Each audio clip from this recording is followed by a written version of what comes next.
ዝም በል። ዝምታ ወርቅ ነው። ወንድ ልጅ እነዚህ 5 ቦታዎች ላይ ዝም ማለት መቻል አለበት። ዝም ማለት ያስከብራል።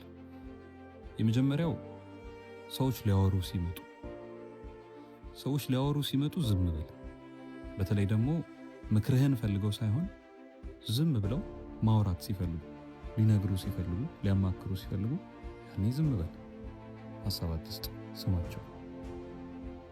ሁለተኛ የምትናገረው ነገር ሳይኖርህ በቃ ዝም በል፣ አትናገር። በተለይ ዴብዝ የሌለው ነገር ከማትናገር ከሆነ ያኔ ዝም በል።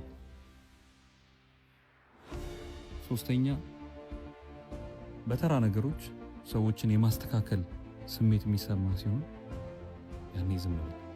ምክንያቱም መናገርህ ብዙ ጥቅም የለውም። ሰዎችን በትንሽ ነገሮች ታሳቅቃቸው ይሆናል እንጂ ያን ያህል በሰዎች ሕይወት ውስጥ ለውጥ የሚያመጣ ማስተካከያ አትሰጣቸው። ስለዚህ ዝም በል። አራተኛ መኩራት፣ ለሰዎች ማሳየት፣ ሰዎችን ኢምፕረስ ማድረግ ውስጥህ ሲያስፈልገው ሲገፋፋ ያኔ ዝም በል። ምክንያቱም ይህንን ስሜት በዝምታ ካሸነፍከው በዝምታ ውስጥ መገንባትን፣ በዝምታ ውስጥ መስራትን ትለምዳለህ። አምስተኛ ልክ የሰዎች የስኬታቸው ቅጽበት ላይ ያኔ ዝም በል። ምክንያቱም የስኬታቸውን ጣዕም ሊያጣጥሙት ይገባል።